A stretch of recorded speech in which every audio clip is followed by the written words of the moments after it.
because you are that, you are capable. You are gifted, and you are soon to be opinionated. It's okay to be different, and it's so okay to just be. The world awaits to receive you.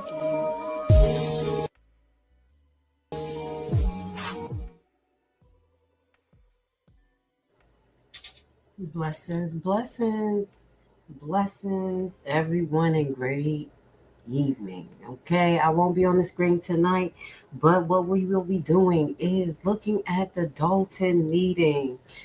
And I'm just going to get this started, y'all. I have some concerns. Welcome, Levi family. It looks like the meeting about to start. So what I'm going to do is get to the meeting, and then we're going to talk about some of my concerns. Okay, guys? It's looking a little serious. Hit the like button. Thank you. I think there were two gentlemen.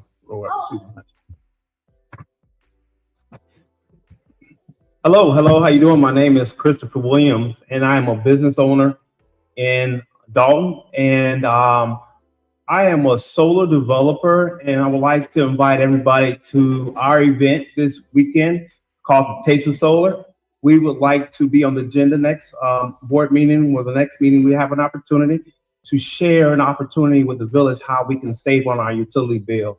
Now, I've been working with a lot of individuals, part of Dolton, and we was looking at how we can save 50% on our utility usage just in the village of Dolton, or like the village itself and public facility. And every homeowner have an opportunity to save at least up to 20 to 25% on their utility bill. Now, in this building, next Friday, if you're a business owner, I'd like to invite you back for a roundtable conversation, because there's a lot of monies, $1 million of investments that's been in Illinois that a lot of us don't even know is there. So we're going to expose where all the money is at, all the grants, fundings, opportunities. Next Friday here at this building. And next Saturday, I would love to see you at the Taste of Solar. We're right next to the Village Hall. We are a training vocational program. We teach electrical construction, electrical contract. I'm a third generation electrician. Been doing this for over 30 years, been teaching solar for 15 years. I've trained more individuals in our state than any other organization. And we're right here in right here in Dolton. I want to invite everybody and encourage everybody to look at energy savings to try to reduce your bottom line. Thank you. Thank you very much. When and what time? It's this Friday and Saturday, not next, this Friday. Yes. Good evening, Honorable Mayor, trustees, Madam Clerk, attorney, department heads, valued residents of Dolton. We are coming again across to our renewal, which renews tomorrow, August 5th, for our general liability insurance. To give a little bit of a backdrop, I believe that you all received the renewal in your packet. So just to give a little backdrop, over the last few years, it's been a very tough market in Cook County as a whole, not just with the village, with Cook County. And we've seen carriers come in and out of the market. We've seen pricing pressures. We've seen increases in premium. And so to give a little bit of a backstory, last year, we lost a carrier, which was one of our major carriers, and it covered a lot of our lines of insurance. So we had to go out there and get individual insurance for each line. And of course, getting coverage for each line means it's going to be more costly. This year, we were able to talk with another carrier that's kind of new to the market that's coming in. And we've been having extensive talks with them, and we got them to come in to take over the village of Dolton this year, and we're going to recommend them. It's going to get us back to the type of plan we had the year before now, get us back to where we were. It's moving us in a positive direction, and it's going to provide savings. So I know you have your packets. I kind of want to jump to the premium summary, which would have been on page 12. I'm sorry, page 11. And in that, if you look at your current, we went from having approximately $8 million in coverage limits to this year having roughly around 3 to 5 million or $1 million, depending on which line of coverage you had, which was a major drop. The carrier that we're going to have this year is giving us $5 million in limits, which is an increase. We do have options to get the 8 million on law enforcement and public officials if you choose to. And I just got those numbers late Friday, and I did share those as well this morning. So if you look at the premium summary, if you match what you had 2 years ago when you were with Safety National, current premium is around 2.1 million. With option 1, it would bring the premium down to 1.9. But there's also an option 2, which would increase your SIR, which is your self-insured retention, where it was at 350 2 years ago, increasing it to 500,000 to 500,000. But in doing that with option 2, it brings the premium down to 1.5 million. So we're talking over $600,000 savings to the village, which I know at this time you're looking at ways to cut costs in every area that you can. And it's been a tough 2 years all through the municipality. So to be able to bring some good news like this, it just feels really good for the village to get a type of savings like this. So I am recommending option 2. Again, it does increase your SIR a little bit, but as you all know, with SIRs, when there's a claim, you don't just have to fork over that. It's over a period of time as the claims develop. Okay. So in saying that, I do recommend option 2, and if there's any questions, please ask. Any questions from any board members? Okay, if there's none, I was going to recommend option 2 as well. So I'll entertain a motion that we approve the coverage as identified.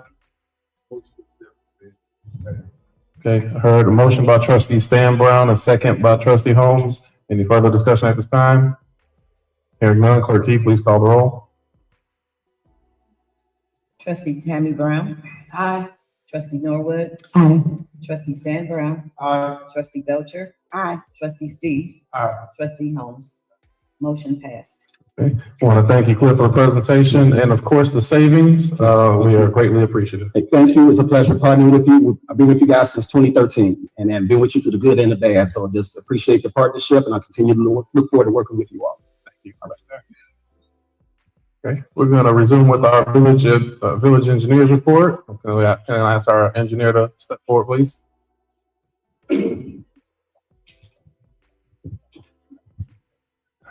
Good evening, everyone. I have an update on the 2025 street resurfacing project. It's a Rebuild Illinois funded project. You're going to have about 1.9 miles of road resurfaced that includes 12 different streets.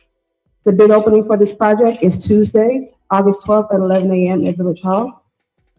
Next, Cook County has this disaster recovery funding through the CDBG grant. And along with Ron and the village, you guys will be requesting funding to address residential and infrastructure flooding issues. So that could potentially address the Berg drive that was discussed earlier. And that's all for today. All right, thanks, Ms. Brittany. Any questions from the board? Hearing none, thank you very much for your presentation.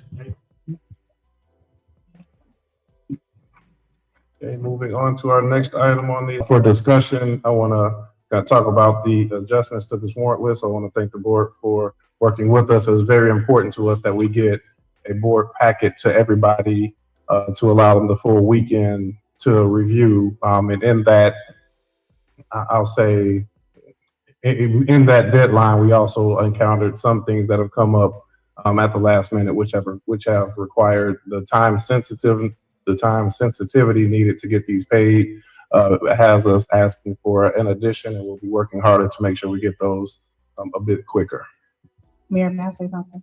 Yes, Trustee Belcher. Also, as I stated, we will have a finance meeting, but I am glad to know that we've gotten to the point where y'all remember when I used to be like them checks that's on that desk?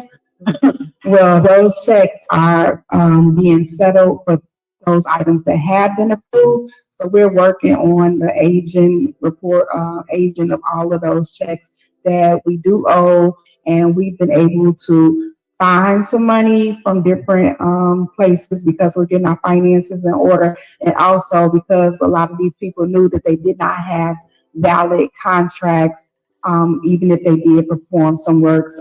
They've been able to negotiate and possibly get 30 cents off the dollar that we will have to pay. So we are doing as much as we can to negotiate and make sure that we try to get our finances in order. Thank you, Trustee. Okay. Any further discussion at this time? Hearing none, Clerk Key, please call the roll. Trustee Tammy Brown. Aye. Trustee Norwood. Aye. Trustee Stan Brown. Aye. Trustee Belcher. Aye. Trustee Steve. Aye. Trustee Holmes. Motion passed. Okay, then we're going to old business 10A, discussion and action regarding a board of service. I'll ask if there a motion to proceed with the proposals as presented in our packet. Second. Hearing a motion, Trustee Holmes, second by Trustee Steve. Open up, Trustee Brown, if you have any comment, discussion on this one. No, sir, just asking for the board's approval to move forward with the hiring of the new, board of service. And I Okay, would like to say also that one of the vendors for the board of service is a 16-year Dolton resident.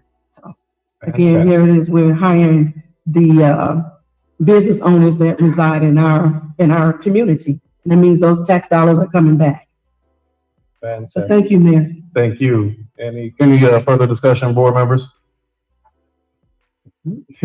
The discussion was at that time, I guess it is.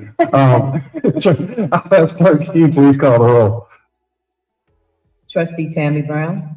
Aye. Trustee Norwood. Aye. Trustee Stan Brown. Aye. Trustee Belcher. Aye. Trustee Steve. Aye. Trustee Holmes. Motion passed. Okay, next, we've already done item 11A, which is the renewal of liability insurance. We'll go to B, discussion and approval of a 2022 annual financial report. Is there a motion to approve? Motion. Is there a Second. heard motion, Trustee Belcher, second by Trustee Norwood. Trustee Belcher, have any comment on that at this time? I stated it in, just the finance report that this approval is for the 2022 audit that has been completed. So, with, of course, findings that, we're moving forward to 2023. So this is just the approval for 2022 audit. Yeah, I want to thank Trustee Belcher, of course, for her inclusion, Administrator Walls, our financial consultant, Lauren. How else am I missing on here? Yeah, so I want to make sure I give the thanks to all those who played a part in getting us a step closer in this progress, because it takes a village. So, any other discussion at this time? Hearing none, Clerk Key, please call the roll. Trustee Tammy Brown. Aye. Trustee Norwood. Aye. Trustee Stan Brown. Aye. Trustee Belcher. Aye. Trustee Steve. Aye. Trustee Holmes. Aye. Motion passed. Okay, next we have item C, discussion and approval regarding the disposal of designated village items. That's Administrator Walls. Is there a motion to approve the designated items for disposal? Motion. Second. Here, a motion, Trustee Belcher, second by Trustee Tammy Brown. Any discussion? Hearing no discussion, Clerk Key, please call the roll. Trustee Tammy Brown. Aye. Trustee Norwood. Aye. Trustee Stan Brown. Aye. Trustee Belcher. Aye. Trustee Steve. Aye. Trustee Holmes. Aye. Motion passed. Okay, next item D, we will be removing the proposal of new village hall hours and further discussion to come with the community on that item, but that will be pulled at this moment. Item E will be discussed in executive session, approval of termination of employee A. Item F, the discussion and approval of a Comcast lease agreement. I'll ask for a motion to approve the Comcast lease as included in our packet. I make a motion to approve the Comcast lease agreement. And here about motion by Trustee Belcher, second by Trustee Stan Brown. Brief discussion. This is a lease agreement for the property on 140th and Cottage Grove. It was entered into in 2016. And this will be an extension it helps with a cost of living increase onto the rent annually. And the proposal runs through 2040. Any further discussion at this time? Hearing none, Clerk Key, please call the roll. Trustee Tammy Brown. Aye. Trustee Norwood. Aye. Trustee Stan Brown. Aye. Trustee Belcher. Aye. Trustee Steve. Aye. Trustee Holmes. Motion passed. Okay, item G, discussion and approval of an ordinance 25-007, implementing a municipal grocery retailer's occupational tax and municipal grocery services occupational tax for the village of Dolton. Is there a motion to approve? Motion. Second. Here, motion by Trustee Belcher, second by Trustee Norwood. I will further discuss, it was mentioned some during public comment, there currently is a grocery tax that is in place by the state of Illinois. With the revised budget, that has gone away and is put it on the municipalities to decide if they want to keep that in place or to remove it. The deadline to do so is in October of this year.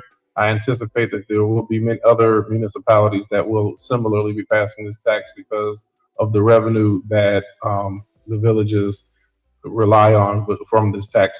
So there will be no net increase to the residents of Dolton or to those who are visiting our community.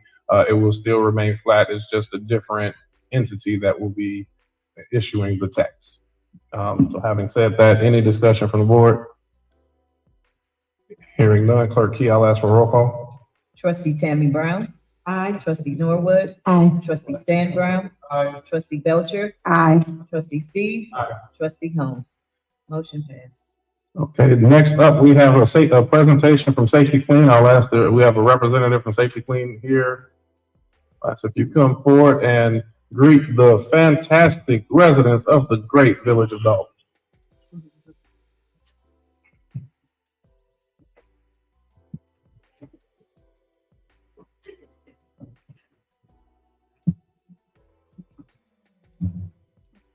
Good evening. My name is Scott Hargadon. I am a partner in the law firm of Meltzer, Pertil, and Stell in Chicago. And I'm here tonight representing Clean Harbors, Inc. and Safety Clean, because Clean Harbors is the parent company of Safety Clean that owns the plant on 138th Street that we're here to talk about and talk about trying to realize that plant's potential in a greater manner. I'm here tonight with Scott Amico, who is a regional vice president for Clean Harbors, and this plant is in his jurisdiction.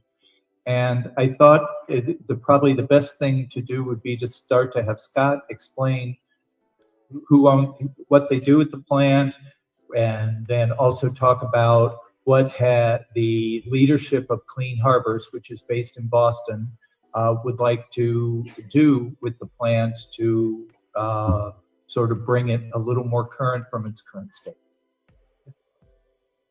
Good evening. Congratulations on the new administration. So my name is Scott Amico. I've been at Clean Harbors for 31 years. I've been working at this site for the last 20 years. But this site here, we're looking to expand. We have a growing business. We're looking to make this, we have 450 facilities in North America, over 100 plants that manage waste materials. This site does a lot of recycling in particular. We're looking to make this in what we would call, in grander terms, one of our mega plants, a major focus. We're trying to reinvest into the property.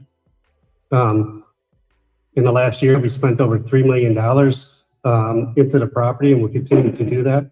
And we're looking just to grow back into the business and devote more resources into the business to help us grow and hire more people that are local employees. Right now, we have over 100 people that work at that site over 3 shifts, 7 days a week.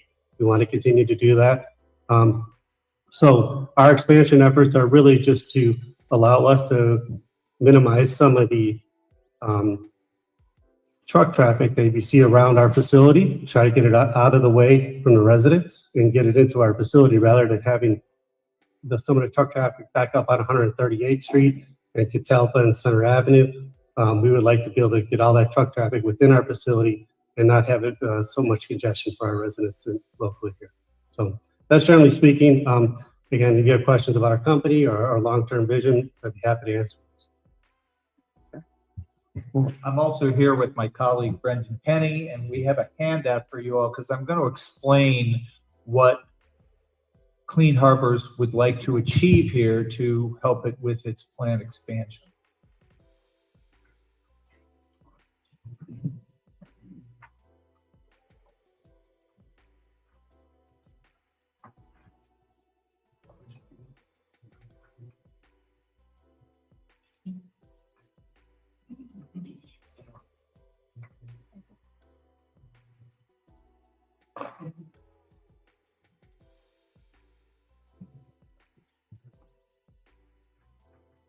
So not knowing exactly how familiar you are with this precise location in the village, the west side of the plant property, and the plant property is about 30 acres currently, is bordered by the right-of-way for a street called Center Avenue, which does not appear to have been used for many, many years. And in fact, the south end of Center Avenue, where it adjoins the plant, at some point in the last 30 years, the plant has more or less overtaken a portion of the Center Avenue right-of-way. And when you go further to the south down Center Avenue, you come to Catalpa Lane, which is a short lane that goes to a street, I believe it's pronounced Kanawha, and then basically ends there. So it's that lane is now on the east side of it, all property owned by Safety Clean. And then the only part of Catalpa that we're looking at on the map that is not owned by Safety Clean is owned by the Park District, because there are some Park District lots that extend north from Catalpa west of Center Avenue right of way. So just to give you an idea of what we're talking about, the right of way that if you take from the point of Catalpa and go east and then go north on Center Avenue to the south line of 138th Street, that right of way is approximately 1.82 acres. And why is that important? Well, the right of way is important for us because in addition to that right of way, we would like to try to acquire the lots that are on the west side of Center Avenue that are currently the lots that are owned by the village, which are north of 138th Place, which is the first street south of 138th. Those are owned by the village, and there is literally nothing on those lots. And they do not appear to have been, I mean, they're incredibly densely forested with all kinds of invasive species trees and some larger trees that probably predate those. It appears, at least on a couple lots, there may be some foundations left over from homes that were there at some point in the distant past. And then south of 138th Street, the Park District owns, the village lots combined are less than an acre total. The Park District lots, which are south of 138th Place that Clean Harbors would also like to acquire, they comprise about 1.32 acres. And at Mayor House, I know you participated in a video call that my team had with the Park District Board. And so you are at least, I think, passingly familiar is that the idea from the Park District is they would like to sell those lots to my client in order to fund then the improvement of another park with baseball facilities. And so that gives you sort of what we're trying to do. So in total, what Clean Harbors would like to acquire is the 1.82 acres of the right-of-way that's currently not really used, the Park District lots, and then the village lots that are north of the Park District lots. So that's a total, we're going to call it roughly about 3.7 acres. So the question becomes, why do we want that land? What's the plan? As Scott described, there are traffic issues surrounding that area, both on 138th Street, where trucks come in and turn south to enter the plant, as well as on Catalpa, which is in effect the entry to the southwest portion of the plant, where because in effect what's happening is the barrels of the material are being loaded and unloaded onto and from trucks. If they can't do it fast enough, those trucks then queue up down those streets, into and next to residential neighborhoods and clog traffic. So the idea for my client is that they would take the additional 3 acres to create additional truck parking such that instead of having trucks on the public rights of way, they would be all being able to be dealt with within the 4 corners of the plant property.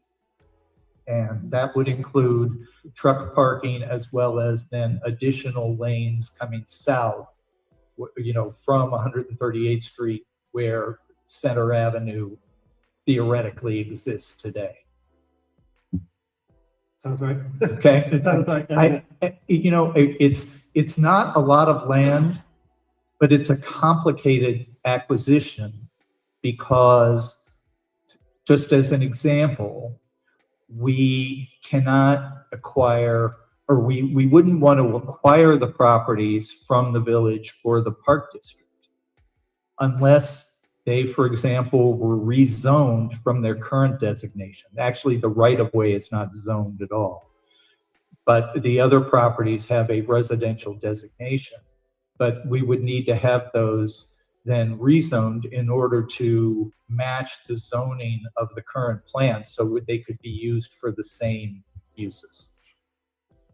And the only other the complication is, and then just as a footnote to this, which is the park district under state law cannot sell properties of over 2 acres except through a referendum. Well, here, because it's less than 2 acres, they can sell a property provided that the circuit court approves the sale as being an adequate compensation for the district.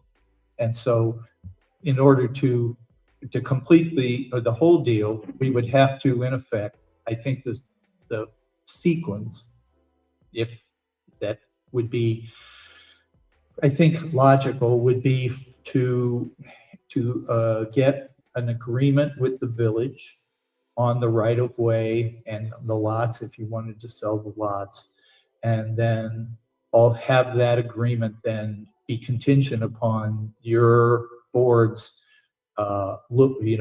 processing a rezoning request from us. And that once the rezoning request, if it were granted, then we could proceed with the purchase. Okay. So what I want to do, because I know we've had some discussions, and of course, I want to thank you, of course, for what you've been doing for the community and the interest in rebuilding. I know you've had discussions with administrator as well as our attorney. So I want to make sure we let the community know some additional opportunities or things, the partnerships we're working towards. I think we're in a good place as long as we come to an amicable solution, but I think everybody's willing to work together. So if we can, just continue to follow up the dialogue with the attorney as well as your team. We could. And the last thing that I would add tonight is, to be honest, we did not know what the value of these properties is or could be. And so Clean Harbors hired the accounting firm of Cohn Resnick, their appraisal division, who does a lot of municipal appraisal. In fact, they're the lead appraisal group for Metropolitan Water Reclamation District, to appraise these properties. And so we are now in the process of finalizing those, and I will be happy to share those once we get the final copy, which could be as early as this week. That'll be fantastic. We look forward to it. And then also for the community, we will be asking our media team to upload the presentation for viewing. Right. Thank you very much. We appreciate your time. No, thanks for having us. We look forward to. I'm sorry. Everybody, Trustee Belcher had a question. Pending the request for rezoning and the purchase, whether the village and the park district, what is the anticipated time for this project? Well, you hold some of the keys to that. I mean, but like, what's your like? Put it this way, I have been anticipated time? instructed by my client that if we could, we would love to try to get this done in calendar year 2025. And because once the property's there and, you know, and it, obviously, I mean, we're not going to just ask you to rezone it blindly. I mean, we have an engineering and planning firm on staff that has done some drawings. And largely it would create parking, but there also would be, I believe, 4 or 5 new loading docks built into an existing building down on the southwest corner. So we can provide that as we go along. And I'm just looking for, I'll get the appraisals to you, and then I would be looking to discuss with your attorney how we can proceed together and look at these issues. Okay, thank you. Great. Okay. All right. Thanks a lot. Let's give a round of applause, everybody. I just want to make sure we're all still in tune. Is it bedtime yet? It's not bedtime. Okay. Next up, we got items I, J, K, and L. Looks like the rest will be going in executive session. Oh, no, I'm sorry, I and J. If I can, I'll ask Attorney McGrath offer maybe just some updates on our litigation status, and then we'll go to I and J.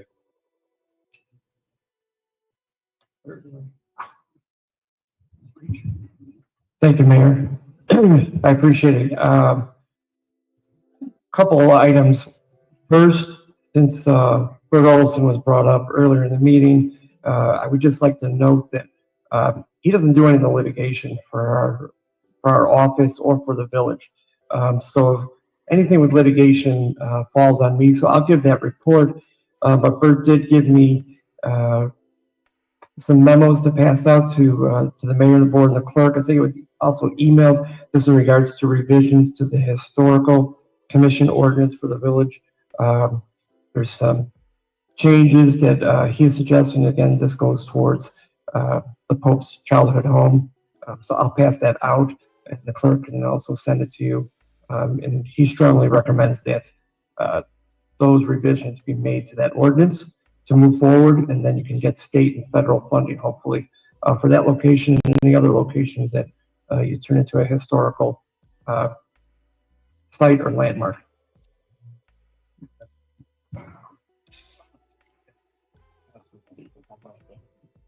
So Mayor, Board, and Clerk, and residents, because there were some comments about the litigation and what's going on here at the village, it's just coincidental. I told the mayor I'd like to give a brief report on the litigation and what's going on. Cliff Taylor was here earlier. He made mention of the new insurance policy. It's great that the village is going to save some money on their premiums and get a renewal. I think it's important for the residents to know what the village has gone through given the past administration and the problems and the difficulties because of the past administration, all the issues that everyone's fully aware of. But you might not be aware that the village had a very, very difficult time even getting insurance the last runaround. I mean, it was chopped and chopped and chopped. And so then Mr. Taylor was able to get a policy, but the policy is very expensive, really expensive for the amount of coverage that you got. And in practicing municipal law for over 20 years, they mandated something that I never heard of. They mandated that your former mayor was excluded from any coverage. So, you know, it's good. It's very unusual to be excluded from coverage, but then under the law, if in these lawsuits where she was named as a defendant or had some culpability in these lawsuits, you still have a duty to defend. So what that meant is that a number of cases, you'd have 2, 3, sometimes 4 different law firms working on cases. that it just didn't make sense. It doesn't make sense. We end up billing a lot of money and costing the village, the residents here, to defend a lot of these cases. So we've been working hard to try to get rid of a lot of these cases or to resolve them, particularly the ones that have multiple different law firms defending the village. You have former mayor, you have former village officials. Just so you know, Mr. Taylor also mentioned the SIR, which is the self-insured retention amount. You guys voted for option 2 today. That is, you're going to have a savings of $400,000 for your premium, but the SIR went up to $500,000. So the retention is basically a deductible for the village. So if there's a lawsuit filed against the village has to pay all legal defense costs, the attorneys, any court reporting, court appearances, transcripts, anything that goes into defending a lawsuit up to that $500,000. Previously, it was $350,000. So that's a lot of money that has to come out of the village coffers on all these cases. And this retention amount isn't a one lump sum for the year, like an automobile deductible. It's on each case. So if you have a lot of cases that are filed against the village that may only have value of, total exposure of $50,000, $100,000, $200,000, that all has to come out of the village coffers because the deductible is just not met. So the only way to get true, proper, better insurance for the village is to cut down on the number of cases, so you don't have all this retention money being spilled out on all these cases. And insurance companies and their adjusters, they'll look at how the performance of the village over time. So it's going to take a few years, unfortunately, for them to run your loss run reports to show that the village of Dolton is not as big of a risk to insure. And then you're going to get better rates, and hopefully the retention amount goes down in time, because even $350,000 was a lot per claim. Now it's going to be $500,000. So, a lot of municipalities, they have, it's usually around $25,000, $30,000, $50,000. And the good thing about that is that if you defend a case and, if you want to vigorously defend a case, you get to that amount. After that, the insurance company covers for the defense cost and the settlement. So right now, that's what's really bleeding the municipality, and that's why legal costs, not just to my firm, but at other firms, it's just costly. And the only way to resolve that is to get rid of cases. So that brings me to, through the last 3.5, 4 years, you've heard a lot about the litigation, and I believe that we've represented to you and the officials here that there was about 50 to 60 cases pending. I went back and I worked on it with my secretary today, and as of 3 years ago, there was actually 81 cases that were pending here at the Village of Dolton. 81 cases. When we took over, because the former law firm just withdrew because they weren't being paid, we were thrust to handle all these cases, and I can tell you that we didn't get a majority of the files from them. We had to recreate the files by going to the courthouse, pulling documents, calling the plaintiff's attorneys and asking for discovery and asking for reports and information. Not only is it embarrassing, but it's unprofessional. But we were able to put it together.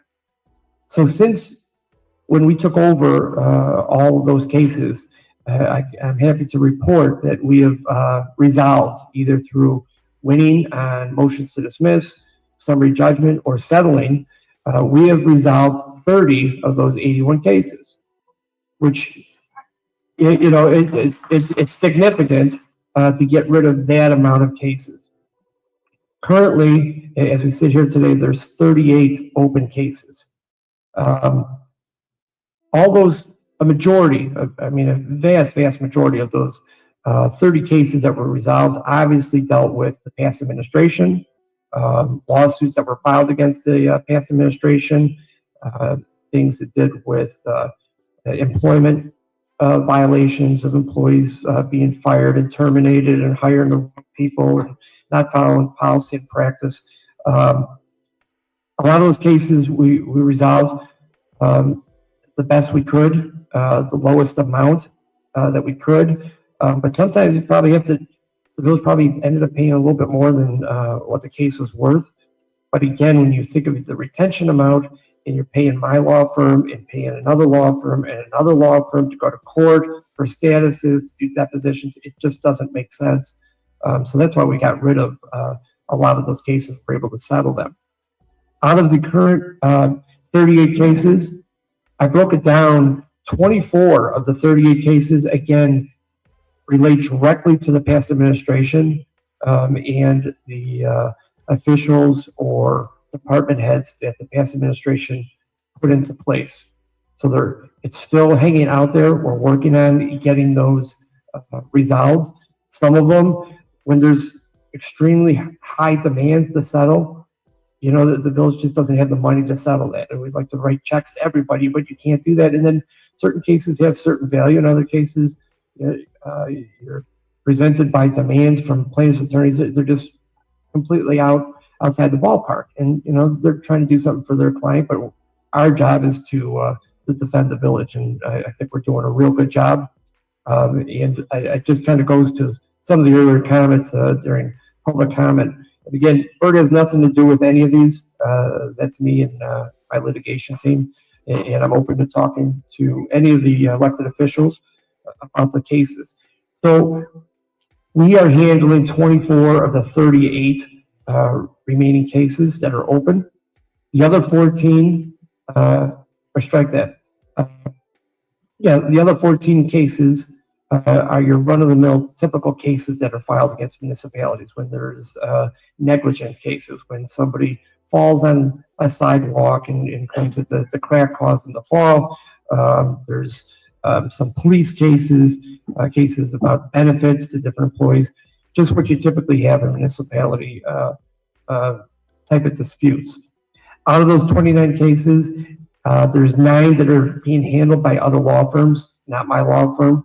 That is at the choice of the third-party administrator, and also in part because there is no insurance coverage for those cases because they directly pertain to the past mayor and past officials.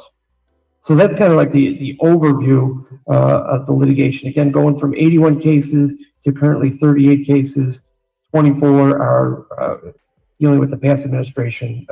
We'll get through it, but it's going to take a little bit of time. All right. I would like to note that since the new administration has come on board, we haven't been handed any new lawsuits. So I know it's early, and you know certainly there's going to be some lawsuits filed, but it's night and day as compared to the past administration when there was almost a lawsuit a day that we get notice of and being filed, and they're not cheap. You know, you have to defend them, you have to talk to witnesses, and you have to evaluate, you have to go to court. So kudos to the new administration. I'm not aware of anything that's going to be filed, so you know we're about 4 going in 5 months. If it keeps going like that, you know your insurance premiums are going to go down over time, but I'm telling you, the next year or two it's going to be rough because of the retention amount. Even though your premium's gone down. So as far as litigation, that's all I have. If anyone's got any questions. Any questions from the board? Okay, hearing none. What I'm going to do is we'll take a motion on items I and J, and then I'll do mayor's report, then we'll go into executive session. I'm sorry, there's an attorney here who came a couple meetings ago, went into executive session. It's a matter that should be resolved and will be resolved. Unfortunately, it didn't make the agenda tonight. There's a consensus from executive session to resolve it. I know I was unaware, but the actual dollar amount was in the warrant list and was approved. The attorney's sitting in the back. I told him before the meeting we can't add on to the agenda once it's posted, otherwise it's a violation of the Open Meetings Act. to put the agenda and the pack together is a lot of work. We get a deadline from the clerk and the village administrator the Wednesday before the meeting. That's how much goes into it. I was able to slide in a couple items that are listed for settlements, which thankfully are on the agenda. So my apologies to counsel. He's got to go to court tomorrow, but I told him to tell the judge that it's going to be settled. It just didn't make the agenda. But the payment amounts approved, and so that's a good thing. So you can tell the judge that. Okay. All right. Thank you very much, Attorney McGrath. We'll go to item I. I want to see if there a motion to approve resolution 25-011, the sale of 14440 Greenwood Road telecommunication easement to Tower Point Acquisitions LLC for the purchase price of $228,000. Is there a motion? I make a motion. Okay, heard the motion. Trustee Belcher, second. Trustee Stan Brown. Any discussion? Mayor, if I may. Absolutely. This is another item that kind of shows how inept the prior administration was. Comcast, you see these cell towers all over in different municipalities. Obviously, there's a couple here in the village. Comcast has antennas on some of these cell towers, and they entered into an agreement with the village years ago to pay monthly rent. And it's a steady income stream, not a lot of money, but it builds up over time. That was not received by the village of Dolton through the past administration. Lo and behold, the current administration found out, looked into it, and Comcast agreed that the village of Dolton was owed $160,000, which is no small amount given the current financial status of the village. Anywhere you can come up with any type of money is good. It's great actually, but that was monthly revenue that the village should have been getting, and for whatever reason it fell through. So we resolved that with Comcast maybe 2-3 months ago. I'm hoping that the money came in from Comcast, but it was $164,000. So that led to items I and J, which is a company that is buying the easement and the lease for the cell towers. They approached the village. They want to do work with the village, and this is very good revenue that's going to go to the village based on these two items. And it also doesn't include in the motion, but there's also monthly revenue that the village will be receiving. I don't have it in front of me, but it's about $30,000 a year for each location, and that also gets increased with the cost of living, and it increases as time goes on. So, this is just more money that the village is entitled to, that you're going to be getting. So, again, kudos to the administration and moving forward. Mike McGrath, we are cold in here.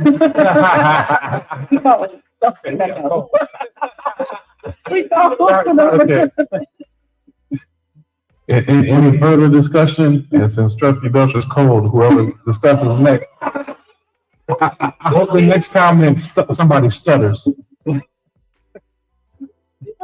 Okay, hearing none, Clerk Key, please call the roll.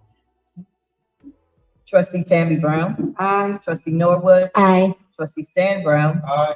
Trustee Belcher. Aye. Trustee Steve. Aye. Trustee Holmes. Motion passed. Okay, item J, motion to approve the resolution 25-012 for the sale of 401 East 144th Street telecommunication easement to Tower Point Acquisitions for the purchase price $336,000. Is there a motion? So move. Is there a second? Second. Okay, motion Trustee Belcher, second Trustee Norwood. Any discussion? I would just note these closings are going to take place within the next 30 days. Closing to closing that within the next 30 days. Thank you very much. Clerk Key, please call the roll. Trustee Tammy Brown. Aye. Trustee Norwood. Aye. Trustee Stan Brown. Aye. Trustee Belcher. Aye. Trustee Steve. Aye. Trustee Holmes. Motion passed. Okay, items K, L, M, and N will go into executive session along with item D. I'm going to do some brief comments for the mayor's report, just so we can have that completed prior to executive session. A few items that heard throughout the meeting or a few comments to make. The flooding of the streets, we just want the community to know that the infrastructure concerns are noted, and they have been noted. As a board member for 8 years, and all the board members up here varying years, as well as most have over 10 years of history with the village. We know the ongoing troubles.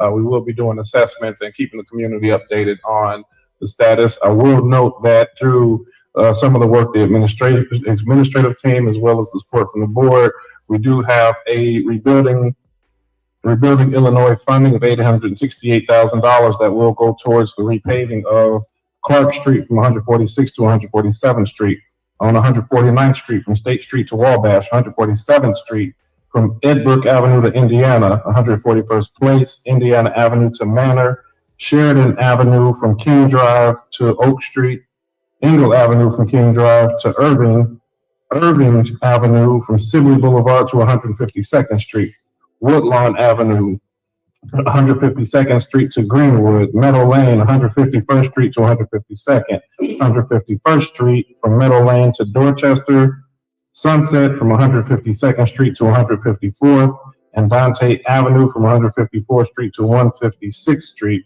The bids are being taken for that project. Bid opening is to be held on Tuesday, August 12th. So we are looking at 1.9 miles of roads to be repaved in the coming months. Now,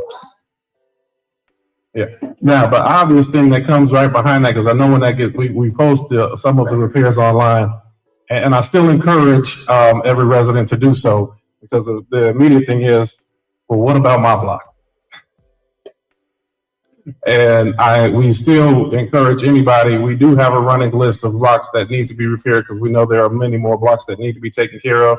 I encourage those to continue to inform us, so that for those that are on the list, we will make sure that we acknowledge. For those that are not on the list, we will add them to the list along with a rating from 1 to 5 on need or priority. But in terms of the budget, Trustee Belcher mentioned that we have been working on the budget. The budget will be posted and made available. The budget draft or proposal will be made available tomorrow to the clerk's office, as well as on our village website. We will be calling a public hearing as well to discuss line by line this budget it'll be approximately the 15th of this month. We have to solidify trustees' calendar to make sure that will work. But we will be hosting the hearing alone. We will not be taking action that day. It will be strictly for discussion on it'll be strictly budget discussion, so we can get feedback from the community, the budget to be voted at our meeting in September. We are behind our timeline because the budget should have been in July 31st. It has been extremely important to myself and all trustees on this board that we go through this thoroughly, which has taken a little bit longer. And similarly, we have the opportunity or option to vote the budget the same day as our public hearing, but we also felt it important that residents get a chance to take a look at it, ask questions, and if adjustments need to be made, we have time to do so. So that will be the process on our budget, and so please be on the lookout for that on our website and available at Village Hall. We've got the engineering report, talked about flooding of streets. The insurance renewal, I think, was a big deal. We were able to get increased coverage limits. Last year, we had no coverage in certain areas. Coverage, and our maxed out coverage amount was $3 million. This year, we've got all lines up to $5 million, and even got an offer for excess coverage of up to $3 million. Should the board allow opt to do so, it will come at an additional cost. Right now, I don't think we're recommending that, but it's nice to know, or nice to be wanted. One thing that I heard, and this will kind of be my closing point, as we started, or the talk of Dolton United, we want to make sure we do stay so. And there's been a lot of clash. I would say there's been some unity, there's been some clash, and I think that it's a natural thing. We mentioned cyberbullying and some of the comments, and when we begin trying to work together, it's almost like that big blow up fight that you may have with a spousal partner, and then you got to come back and kind of figure out who's going to say I'm sorry first. is very, very tough thing. It's going to take a lot of thick skin. And I know when people have been attacked, it's hard for them to rebound from that. So we always want to be mindful of that and be and really, really intentional and thoughtful. Because I know the easiest thing, one of my mentors told me, said, people will say, well, I'm mad, I'm gonna give him a piece of my mind. And that's our natural reaction, is to give a piece of our mind. But with all of the hardships in the world, all the bills we have to go through, the last thing you want to do, because you never know who's close to that breaking point. And that person at that breaking point, you want to give somebody a piece of your mind? I don't want to I'm trying to hold on to I'm trying to mind my peace. So what I really want to encourage us is that we really keep just a good spirit, a good energy, and work with those that forgive quickly. I love that Trustee Stan Brown starts with the Lord's Prayer, as the Lord's Prayer talks about forgiving those who trespass against us as we forgive or ask for forgiveness for our trespasses. So that's my closing thoughts. Anytime that somebody comes, I don't address many of those issues, or we don't like to get involved. But our role is to try to be peacemakers and ask all that are involved to please just take a deep moment, take a breath, and let's figure out how do we come back center. And we are here to try to be the buffers for those who are willing. So having said that, that'll conclude our mayor's report.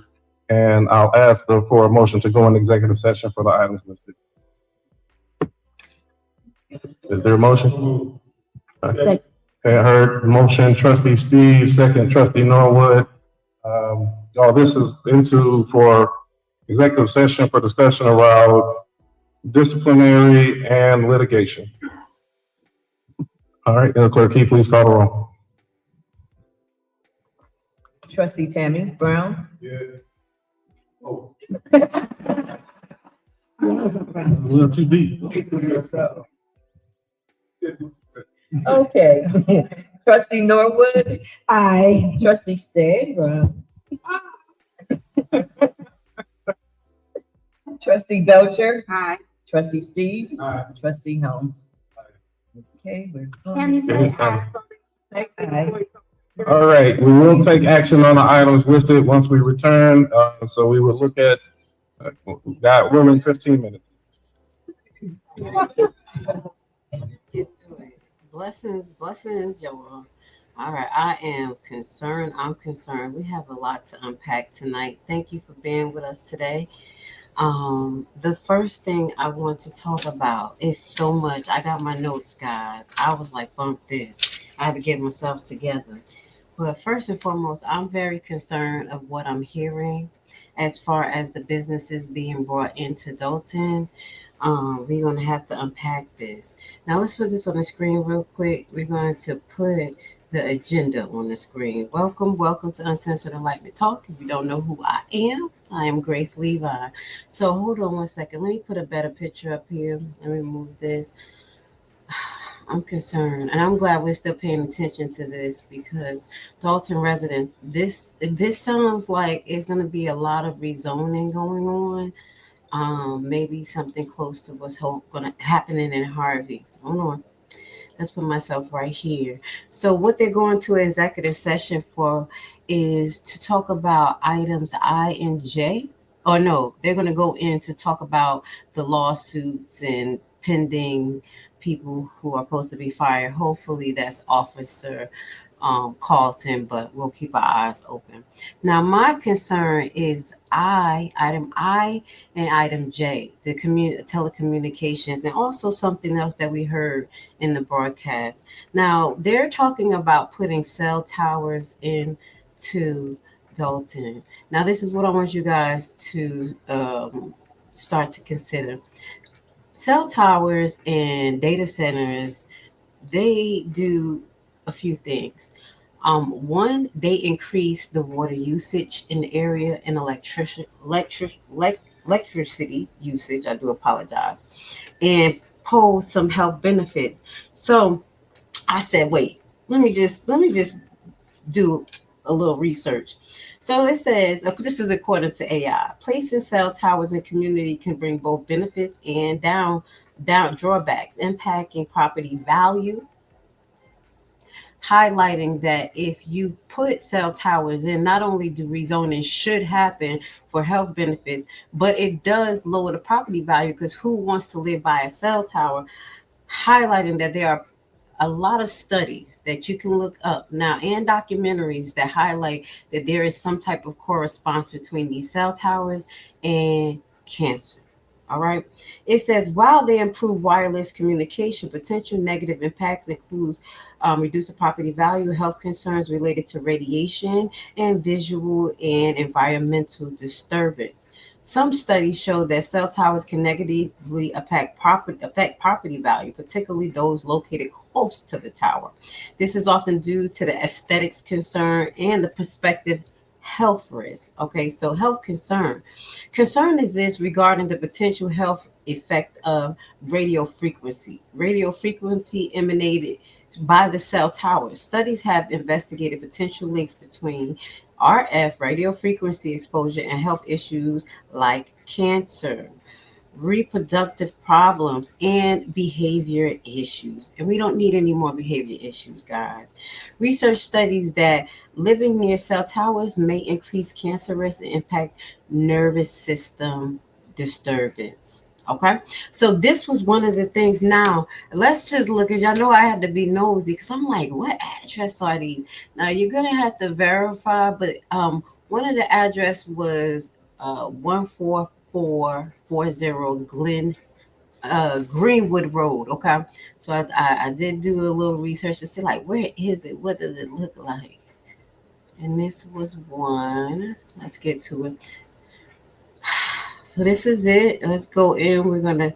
So I'm like, okay, someone has to verify, but this is where my ping is putting me in Dolton. Is this where they want to place the cell phone towers? Like, I had to put the address in 3 or 4 times just to make sure I was at the right location, and I will put it on the screen. That is the address, as you can see, 14440 Greenwood Road.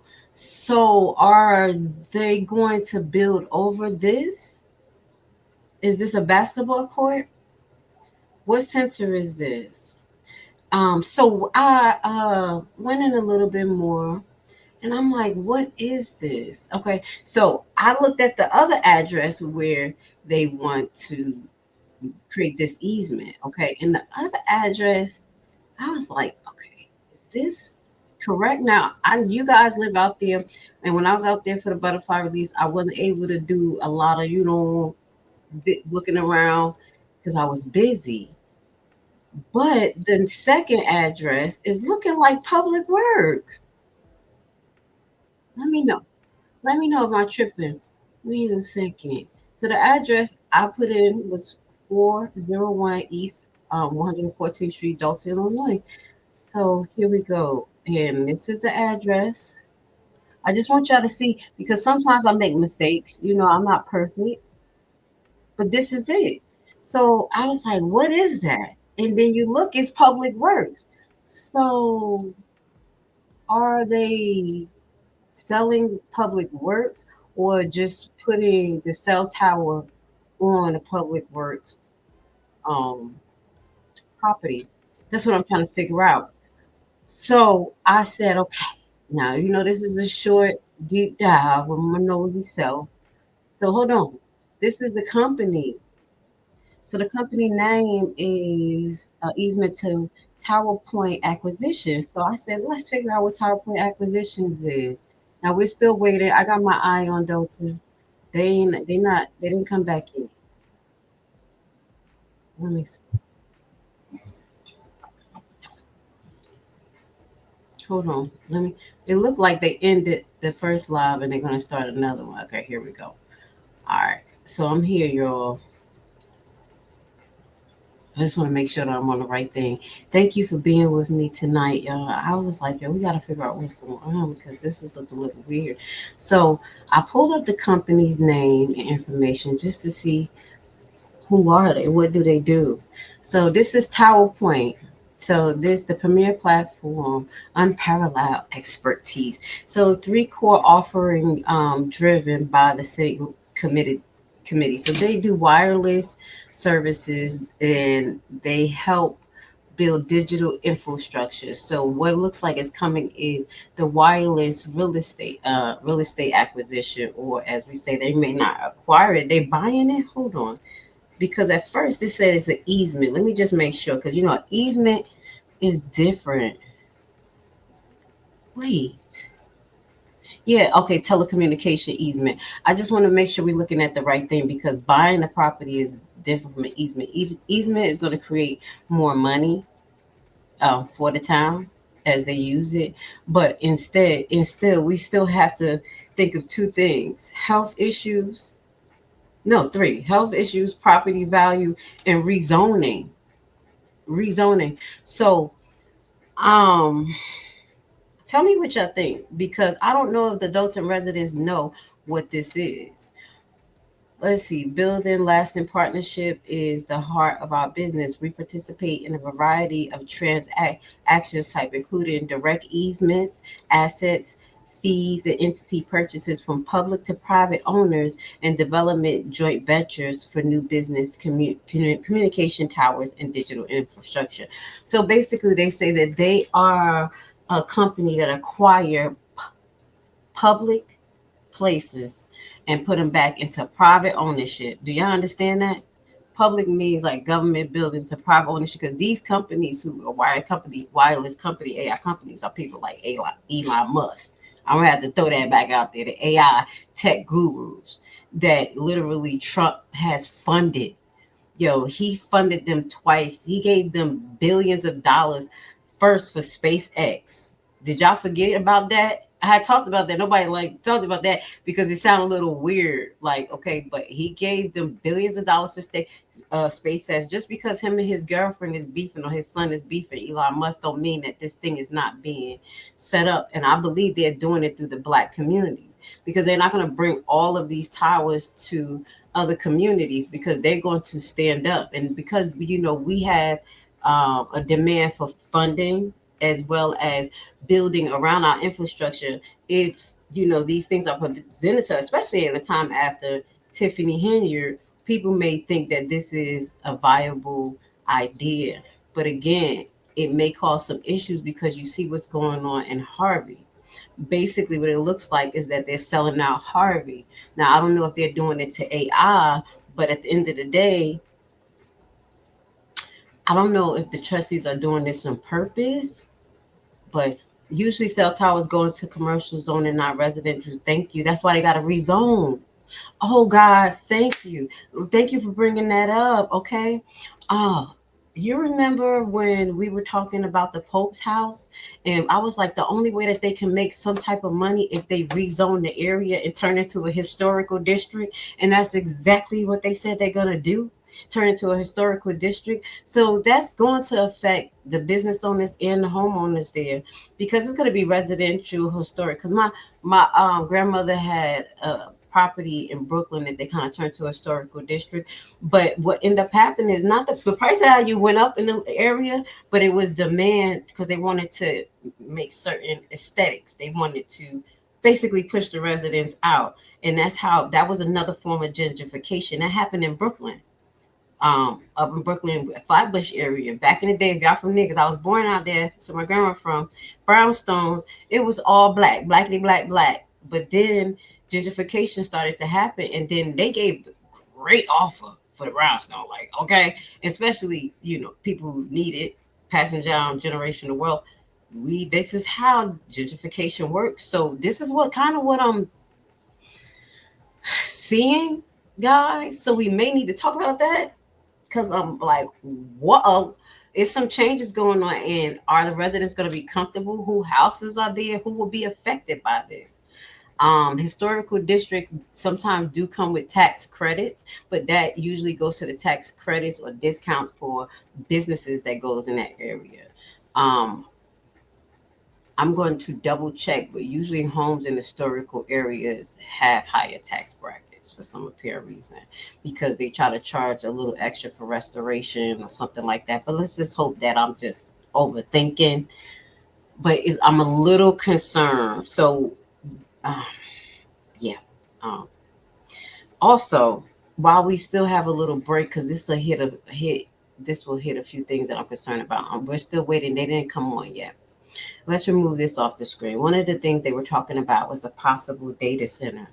That was another thing. Oh, so those two addresses, y'all let me know. The other address that we just showed you, which was 401 East 114th Street, Dolton, that looks like Public Works building. So are they going to create the easement on Public Works property? And what health risks or benefits, I don't think benefits, but what health risks would that have for the residents? And the workers. That's honestly what I'm thinking. Okay. And we'll do a little bit more research on Tower Point business and what they do, because I'm not totally well rounded on AI technology, but I know data centers ain't the best. Okay. And I do know data centers do cause health concerns, and they also increase the usage of water and electricity in the area. Okay. So let's put this on the screen. Let me show y'all what inside a data center look like. I was looking for some pictures. That's what I was doing research while we was watching this. That was a long meeting, but it was a lot, and there's a lot to unpack. I'm glad I got energy. I'm glad I slept for the day. So these data centers, I was trying to figure out what do they use these data centers for. So let's go back. You know what they use the data to give us to collect our data. All right, so my main thing is, what is the concerns and the benefits? While generally not considered a significant direct health hazard, is we're talking about data centers here, near to nearby residents. Data centers can contribute to environmental concerns that indirectly impact community health. These concerns include air and noise pollution, because it's pretty loud around those type of data centers, and things that use water reservoirs.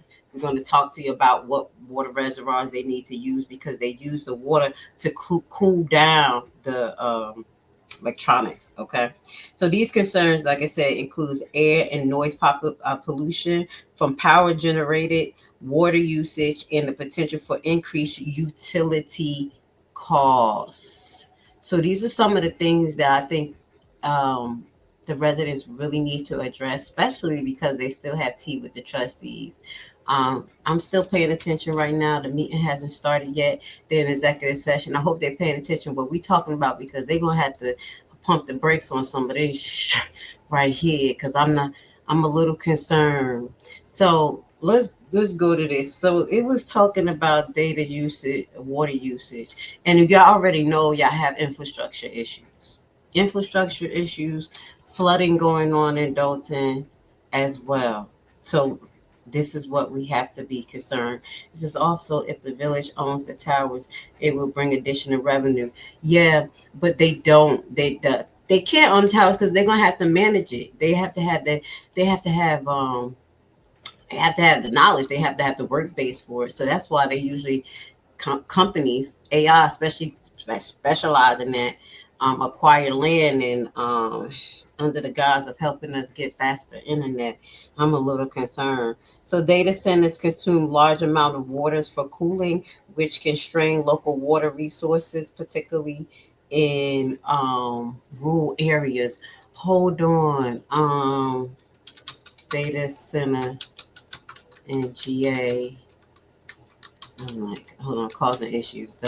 I don't know the name of it, but we have one in, I think it's in Georgia. It's an Amazon made it. Yep, here we go.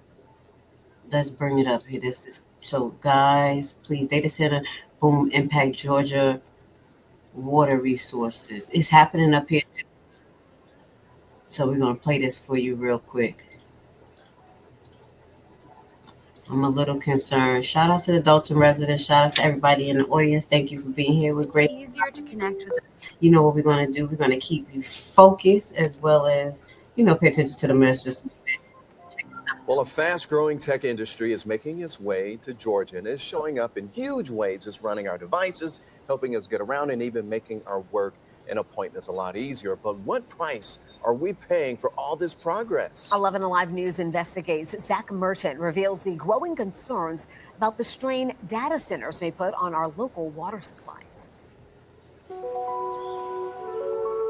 This is beautiful, and this is what we need more of. But Amy Sharma worries new developments put it at risk. Water is a finite resource. The executive director of the science advocacy group Science for Georgia says the threat sits inside massive warehouses, many hidden in plain sight, just miles from downtown Atlanta. They are hugely resource intensive. They're known as data centers.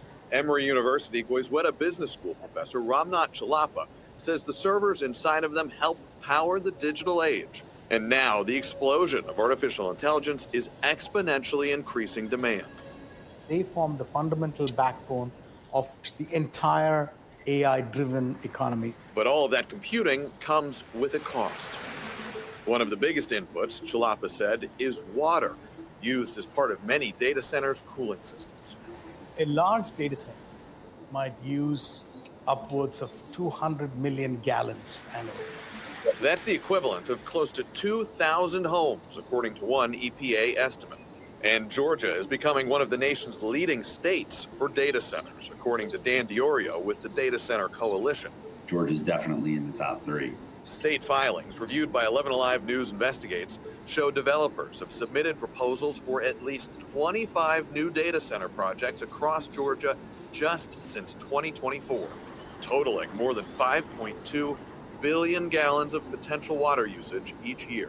One of the latest projects, an enormous construction site here in Newton County.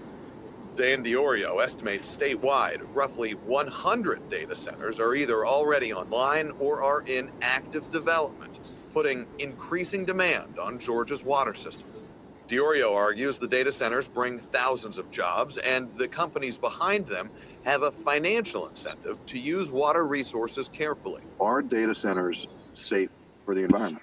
Yes, I think so. So data centers are a highly, highly efficient user of those inputs. But in a rapidly evolving industry, Chalapa says there are still questions about its impact on currently existing infrastructure.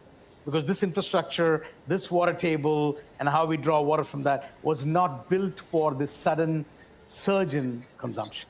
This new wave is here. We're not going back to a world where generative AI does not exist. We do need to invest in these data centers.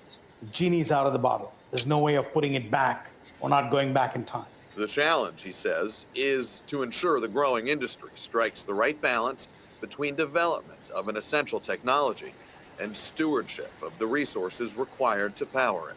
The contrast ought not to be seen as a contrast, but ought to be seen as how do we accomplish both of those elements. My biggest worry is that currently we're not paying attention. For the sake of places like these, she hopes that changes. Zach Merchant. Now, wait, we got to keep in mind that these data centers, they're put in the hearts of not only Black communities, but in states that's not close to water reservoirs. So I'm like, wait, where are you getting all of the water from? And you already, and that will heighten the water consumption issues and infrastructure, because at the end of the day, they have to make sure that the residents are still secure receiving water. This was one of the things that I'm trying to look for the video, but there was a video of I can't drink water. Here we go. Nah, I can't play this real quick because that's the BBC. But not only was the water pressure extremely low, but the water was brown. Hold up. So y'all know I got the 8-ball, got that tongue. Y'all got to jump on it now because this may be an issue. It looks like they're setting up shop in Dolton. Not only are you seeing the towers come in, but they made an offer basically for like a data center. Okay, solar business owner. So that and that is why I'm showing you the data center, because that presentation that they showed was from a data center, the guy, but I didn't know his I didn't catch the name, so I'm gonna look to replay it real quick. But let's just put this up. The use is the comprehensive guide. Let's look at what they trying to acquire a lot of land. That's why that guy was talking about acquiring land. And I gotta relook at it because what's he talking about? The library board? What is it? Or the parks? The parks being involved, having some issue. They already talking in legal terms, and no one even said yes yet. But this is what a data center is. That's what this guy is trying to present to you guys. Okay. So data center, and they have issues with, like I said, water usage, noise pollution, operation can back up generators, and cooling system can generate noise, potentially impacting nearby residents. Also, increasing substantial energy demand of data centers may lead to an increased electrical costs for residents and businesses. All right. The indirect impact. Okay, I'm just putting this up there because I'm going to read this to you. It says respiratory problem. Air pollution from data centers, especially when combined with other sources, can worsen existing respiratory conditions like asthma. Okay. Don't worry, I'm keeping my eyes on the meeting, waiting for them to come out of executive session. They have some explaining to do. It can also increase cardiovascular issues as well as mental health issues. Okay. It says noise pollution and potential increase in electricity costs can contribute to stress and anxiety, impacting mental health and well-being. I know that's right. I'm telling you, when people water bill go up, electricity bills, we be stressed out. But also, I'm thinking radio frequency. I don't care if it's just a data center. So this is some of the things that the residents could probably keep in the forefront of their mind of what they may see if all of this stuff go through. And you guys gonna have to consider how it would affect you. Look at this, y'all. Don't worry, I'm gonna do some more research. Look what I pulled up with my geeky stuff. I got y'all. I ain't leave y'all yet. Look, I'm over here like, what is going on? This is the other information I had pulled up, data center infrastructure diagram. So I'm going to look into it, and then I'm going to look into the areas that they're talking about. I got to listen to that guy presentation because he talked about some areas out there, and then we're going to cross reference. Okay. I'm on it like kryptonite. We focus, but there's a lot of things also to address throughout the whole meeting. Safety clean. Okay, this is the set. This is them. All right, that data. Oh, this is the other one. Okay, so it's a data system, and then it's also a safety clean. We got time for it. This is my other concern. All right, so it says safety clean. I'm like, what is that? And basically, that's like a refinery company, a company that cleans stuff, that cleans refined oil and clean other stuff. What are they about to turn Dolton into? Because it don't sound like it's going to be residential. It does not sound like it is going to be residential. I think you guys may want to try to get in on the zoning meetings with Ms. Brown because something is happening. So this is safety clean. All right, let's look at it real quick. Use oil safety. So I looked up what safety clean does. Hold on a second. Safety Clean is the leading provider of environmental services at oil refinery and responsible cleaning solutions. So let's take this one off real quick. I found it. That's why I kept saying, y'all, I'm a little concerned.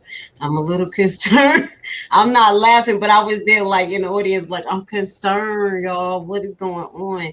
And thank God we didn't let little Daryl come and make a big deal in the issue, because at least we could pay attention to what's going on, because he's such a distraction.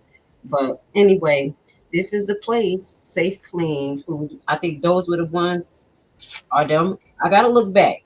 I know it was three concerns: the data center, the towers, and also here, because it sounds like an oil refinery company. So Safety Clean is the leading provider of environmental services, oil refining, and responsible for cleaning solutions. We are at the forefront of developing practical green processing for businesses, just as we were the day the company was founded. In fact, for many years, we were virtually alone. So they monopolize. Few people share our passion for keeping workplace safety and keeping the environment clean. That passion and the resulting innovation pursuit punctuates, I do apologize, our history with notable first and recommendable achievements. Okay, so this is let's see, where's their products? Ugh.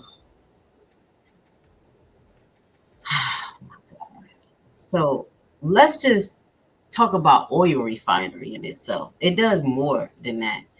Okay, they do more than oil refinery, but I'm gonna go to what I was looking at. Hold on, the meeting about to start back, y'all. Y'all, it's serious. I'm glad we got our eye on them. They coming back. Shout out to Dolton. Here we go. I'm concerned. I'll see you in a few.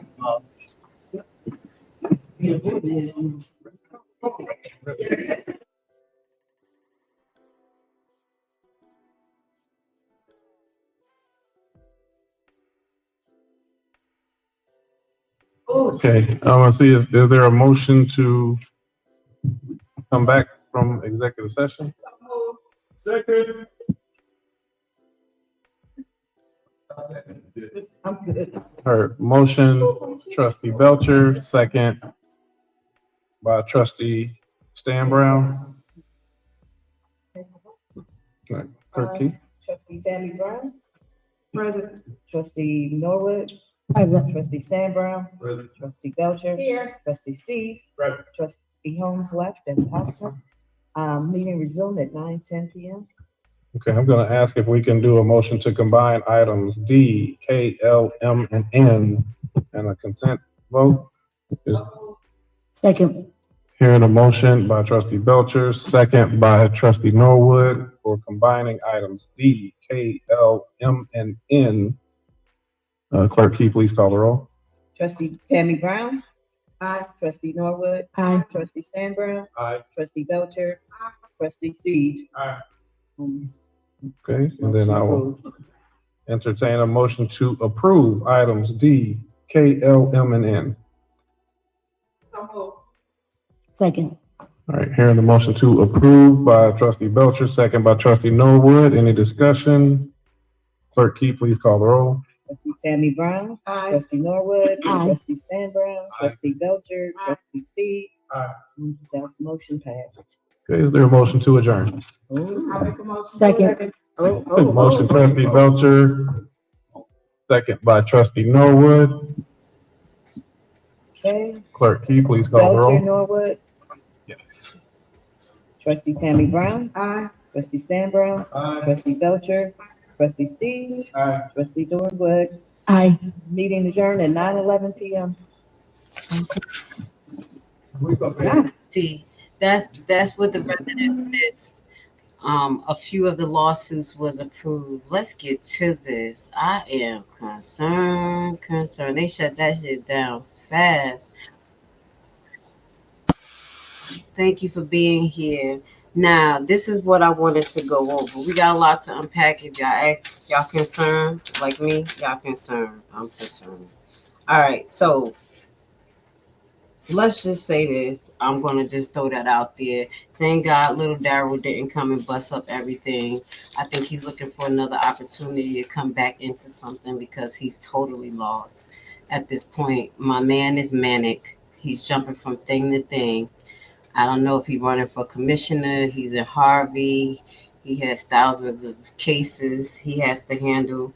I'm just going to pray for Dolton that he does not come back in and cause the manic again because he needs something to attach to. He's threatening lawsuits for whatever apparent reason.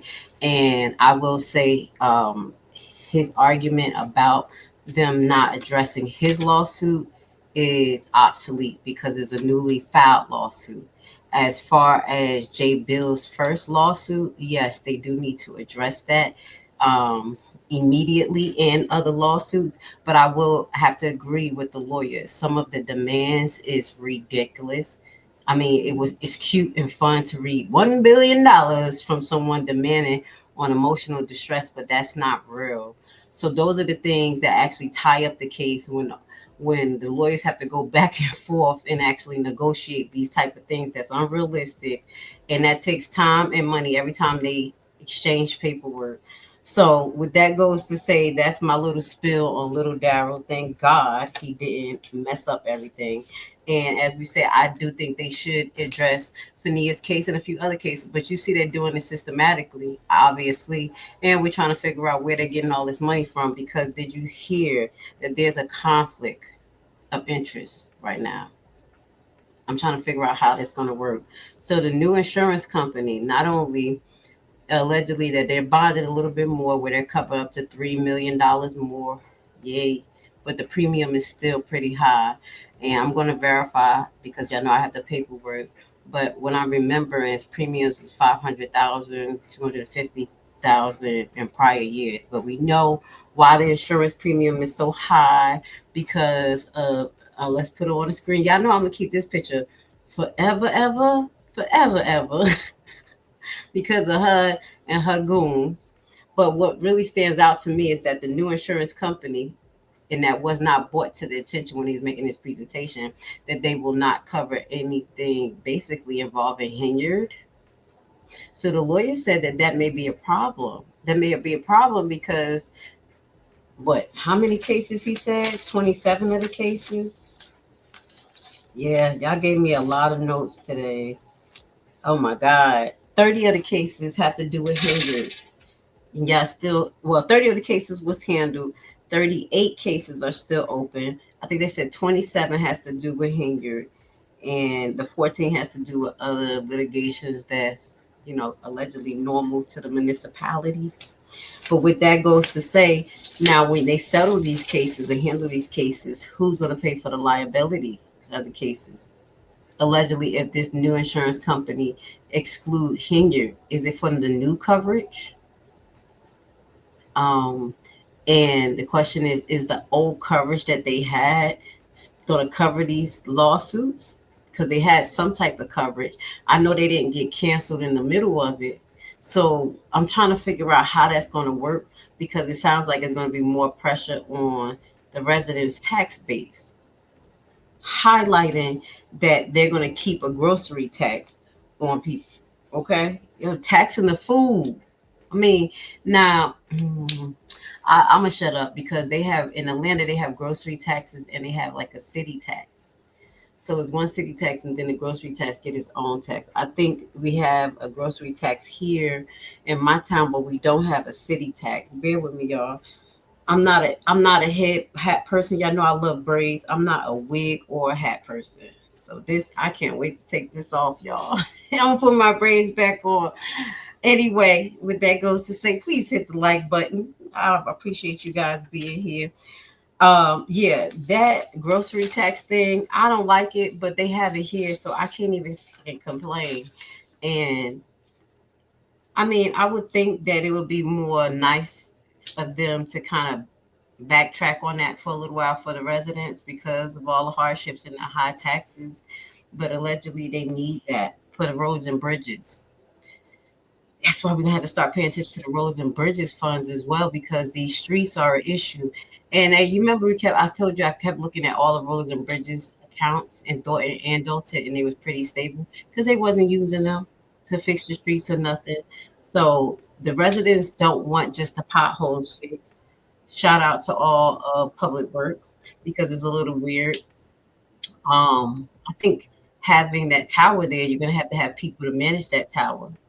So that's gonna take up more space in public works. Public works ain't that big, and y'all need more public work workers. I'm just here thinking, y'all. I'm thinking a lot. Maybe because I was sleeping all day, so I'm like, yeah, there's a lot going on here.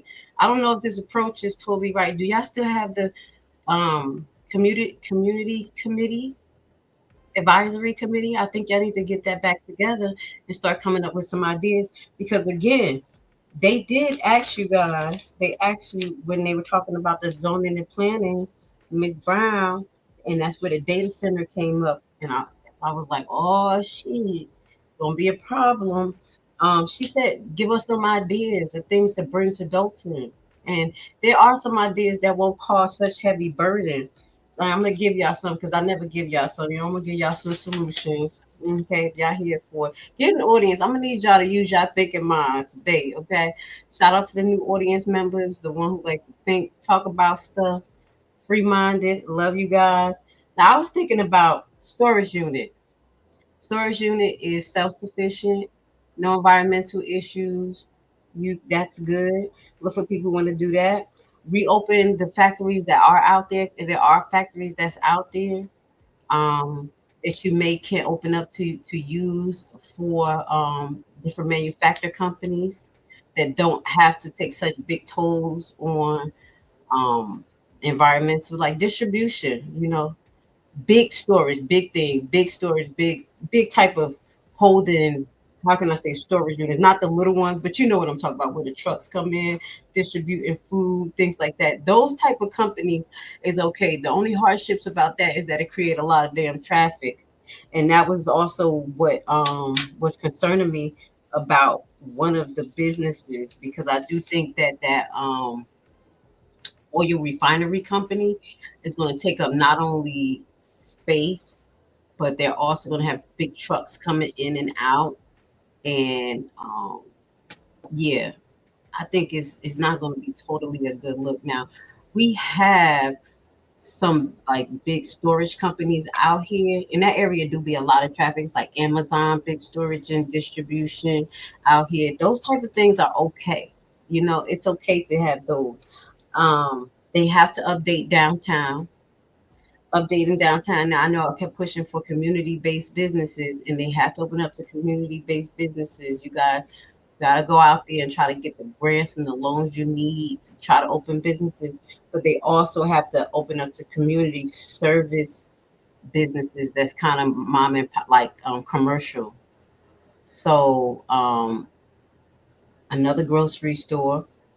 Shout out to Fresh and Fit. Oh shoot, I said Fresh and Fit. Y'all know what I'm talking. The Fresh Market, because they had the Fresh Market on the website now, so they were promoting the Fresh Market. But a grocery store, definitely.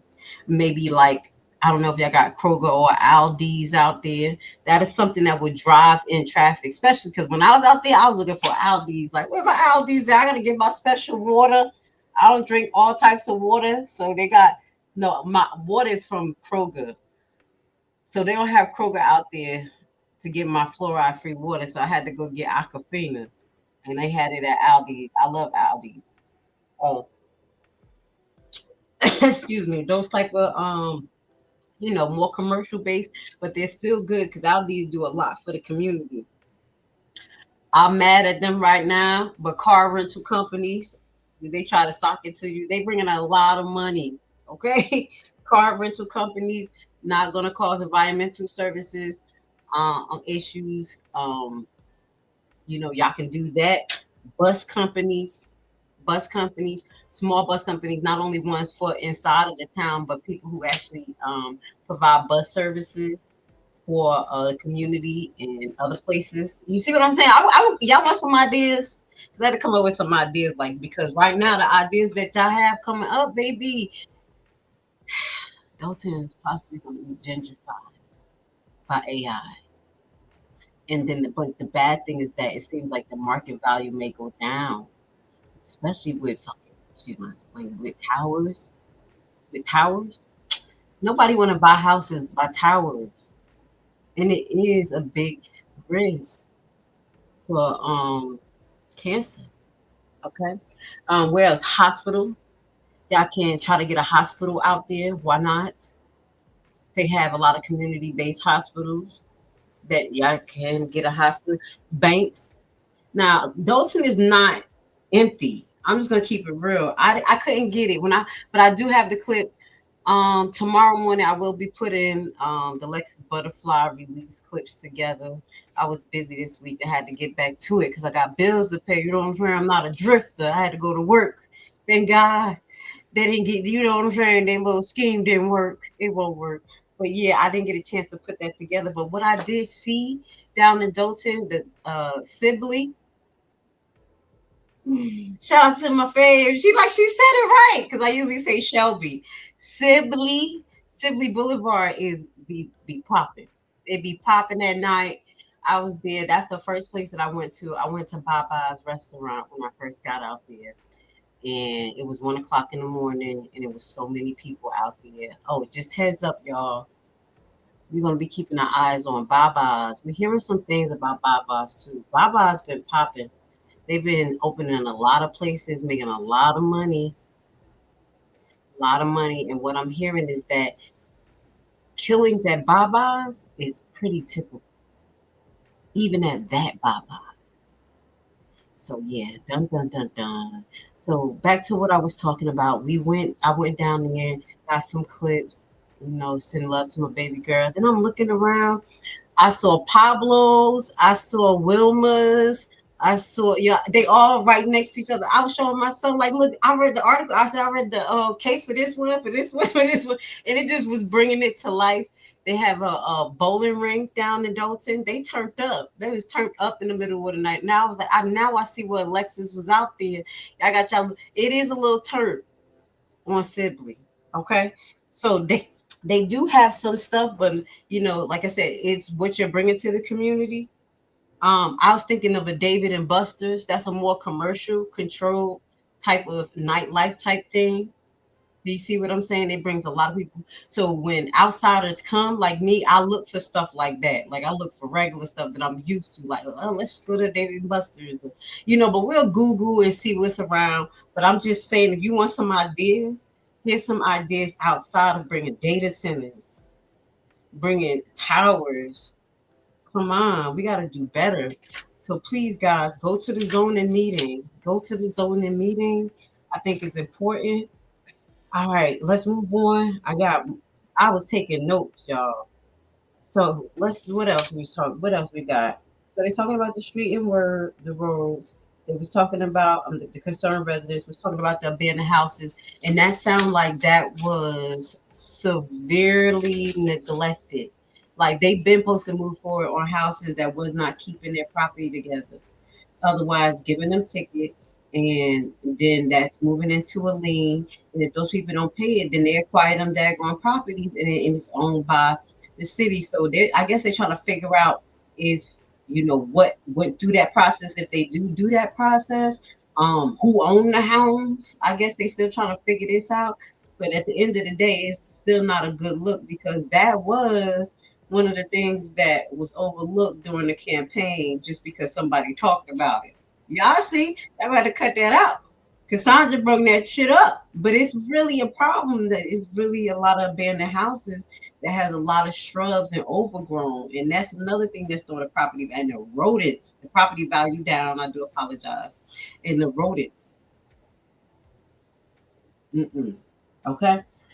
So Steve even had to go out there. They said Steve and Edward Brown. Hold on, who was it? Edward Brown and who was out there? Brown and Steve went out there cutting grass. I love to see that. Is it that bad that y'all don't have workers to go out there and cut the grass? That y'all elected officials have to go out there. Now I know that was a publicity stuff for Henyard. But we got to do something. We got to do something. Oh, I want to say shout out to Brittany. Was it Brittany? They had that program. Oh, now matter of fact, shout out to the clerk. I want to say this, and I'm glad she brought this up. Shout out to the clerk, Keys. Love you, girl. She brought up a program that I was like, oh, I love it because I did it when I was a child, where they had like 10 or 15 students come in and get to experience being in municipalities, different positions and things. See, I ended up going to like a lot. I went to the hospital because they had it at different locations in Newark. So I ended up going to the hospital and a library in the hospital, and I was there doing my summer. It was like a workforce summer program, and we received the stipend. But the thing was that they target students who had a certain GPA and a grade, grade. Despite what y'all think, the way I talk, I was a geek my whole life. I always got A's. So I used to go to these programs, and it was really good because I got to experience a lot. So I'm glad Ms. Keys brought that up and highlight the fact that the disparity that it was not Dolton students did. God be the glory that she said it wasn't. She was honest, and she said that they're going to get Dolton students because they did the same thing here in Fulton County, where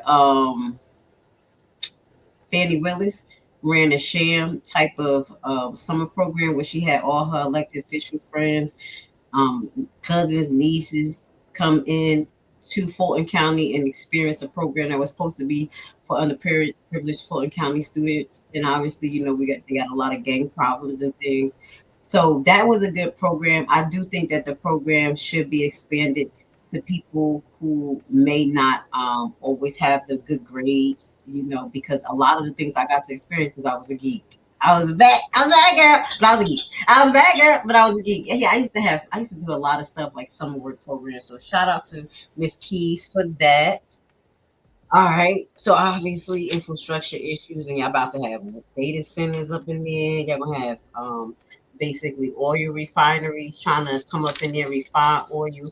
So they're gonna be digging in the ground wherever they do. Oh, let me just read this real quick about the oil refinery potential risk. So clean up oil spills is crucial for mitigating environmental damages. So that's what they do too. They don't only, refine oils, they do oil spills. They do a lot. We're going to get into that company. But it's important to acknowledge the potential health risks that's associated both for cleanup workers and nearby communities. So potential risks, chemical exposures, oil spills involve toxic chemicals like benzoate and polycycline aromatic hydrocarbon. I said that right.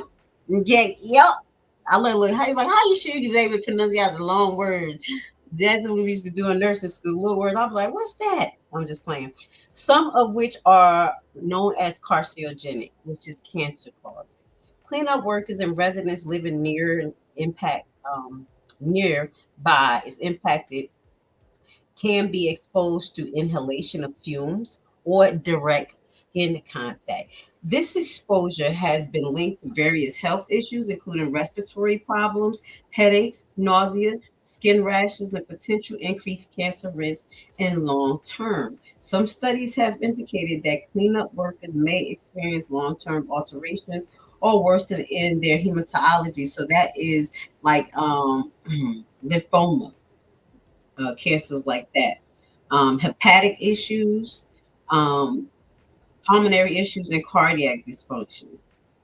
Okay, so chemical disparities often include when it's oil leaks inside of the environment or in the community, and it can induce additional health concerns, and they may become aerosols, just like they were talking about the like if you sneeze 10 foot, all of that stuff, that's what they're talking about. It leads to respiratory problems and other illnesses. We're going to do a deep dive on this because I was watching some documentaries where people I call them documentaries, but they're actually real live stories of people who have been complaining in Georgia and different areas who over time had respiratory issues because of these government projects. Even putting train tracks through residential areas and things like that, like the smoke that goes through, everything you have to question, okay? It's the reason why Nurse Lashley came.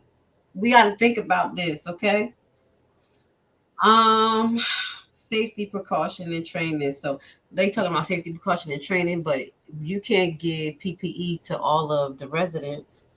All right, so what else we went in? They hired more workers. Oh, this was nice. Belcher announced, okay? It was Belcher announcement that they had a resource hub. So that resource hub, I think you guys need to go down there and see what it offers. Is it just referrals? What did they do? Get back to me. They need to have these things on the website. I was being nosy, y'all. So I went into the Dolton. I'm like, y'all love Grace because I'm gonna do the deep diving for you just a little bit. So I was being a little nosy, and then I went into the Dolton website and I went into like what they're doing in the youth department. Now, this is some of the stuff. I don't have the time to go all into it, but I will say what I did not see. How you sign up? What are the ongoing programs? Like, do the after school program run through this? This is scholarship. So I guess whatever they have going, you just kind of sign up when the event come up. But like for instance, when I moved to a community, I was looking for like Boys and Girls Club volunteer things. And what they would do is that you sign up on the website and then they'll start emailing you information when they have these events to keep you posted, because one of the things they were saying was that, yeah, you know, they needed to get the information out to people. But all you got to do is just open this website right here for a sign up sheet. That's the only thing I'm seeing miss. I said, where the hell is sign up sheet? Where do they collecting the information to get back to people? You know, they show some things, and I'm like, how do we get involved? So let me see. What's at the bottom? You can email, you can subscribe, but I want something. They need to have something where, like, okay, we have this event monthly here, sign up here. You know what I'm saying? Who is in charge of this email? I just, yeah, I was being a little nosy. I like it. I'll go more deep into it, but you know, I had to find what was missing, and I think that's what's missing. That'll save you a lot of time and money, and maybe I won't be spending money like Thornton on mailing and postage. And yeah, just have people just sign up. That's what technology is good for. Y'all don't need to bring all of the data center in there. So, all right. They said they got 2 new officers. We'll keep our eye on that. I'll keep y'all up to date on what we're doing with the Alexis project. The guerrilla warfare dog. You already say the revolution will not be televised. All right, I went through a lot of my notes. Let me see. What else did I say? Brittany's clerk keys for the summer program. I told you for Brittany, basically your youth program, get a sign up sheet right there. It won't be too hard for you. Because this was from the website. So I went to Dolton website, and that this page that I'm showing you is from the website. So when you go under youth services, it takes you here. Oh no, damn, that's the wrong one. I'm sorry. I burned the oil company back up. Maybe God, like, talk about that a little bit more, that oil refinery, because that is, hold up. That's a little scary. All right, what else I got for you? I think that was a majority of the everything that. Oh, I know I have to be optimistic, but I'm gonna be pessimistic about this. Y'all gonna have to do a little bit more than 1.7 miles of paving or whatever you're doing. Okay, 1.7 miles ain't nothing. I could walk 1.7 miles. It's like you're doing the street. We got to do a little bit better. So I do have a question. Maybe people can help me. My question is, now when we were watching the Thornton meeting, we know that Dolton falls under Thornton. And now that we have to pay attention to the roads and bridges guy in Thornton, because he seemed a little, you know, ready to spend that money. Okay, without telling us what's the plan, dog. What are you about to fix? What roles is Thornton responsible for fixing? Do they encompass Dolton? Do Dolton save some money? What is Cook County responsible for fixing, because y'all pay taxes to them? What, like, do you see what I'm saying? We got to figure this out, because now they're talking about infrastructure development, even though they've been talking about that with Henry. Henry was just like, but my thing is now, like, you have so many entities talking about the same thing. Who is going to do what? How is it going to be implemented? And since we are falling under the state, like tier under tier, I mean, Dolton under Thornton, Thornton under Cook County, and then Dolton paying for all these taxes, and for all of that shit, Peggy. Why is it moving so slow? Who are the entities? How you going about getting that money? Because 1.7 miles, I love you. I got love for y'all, but it's not enough. Not 1.7 miles. We got to do a little bit. Her report was so short. So anyway, with that being said, if you have any questions, let me know. Put it at the bottom. We're going to be coming back to you with a Southside report. You know what we do every Friday on the MacNet Morning Show from now on. We do the Grace Levi report. So if there's any concerns that you have that you want me to talk about, we can put it out there. Because MacMan is on the radio. I think he out there in the radio out there. We got to get out there. We got to figure out what's going on. We so on the YouTube. I'm so on YouTube. Don't know what the hell going on around. Like, are we on the radio too? What we got going on? But with that goes to say, I support everyone who's out there making a difference. staying sucker free, staying drama free, staying holy and prayed up, and not perpetrating a fraud like this guy. I gotta fuck with him. I'm gonna ride you like a donkey.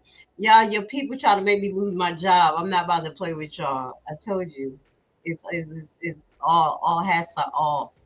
Okay, you should have told them to leave me alone. With that being said, I love you guys, Dolton. Y'all stay sucker free. I'll be back tomorrow evening. Hopefully, definitely tomorrow evening. We're going to be going over the Hassan lawsuit. Okay, one of the lawsuits, and find out what's going on between him and Harvey, because it's been a long-standing issue. And they wanted him to bring an oil refinery company into Harvey. Thank God he didn't. You feel what I'm saying? There's a lot behind Hassan. There's a reason why that little Daryl is trying to go after him. So with that being said, I love you guys. Y'all have a great evening. I will see you guys tomorrow. But until then, you know what we doing, though. What are we doing? Guys, this is Super Mayor Tiffany A. Hilliard, the People's Mayor. So, you guys doing a lot of snitching. Hide the money, y'all. There's poor people around. With your broke ass.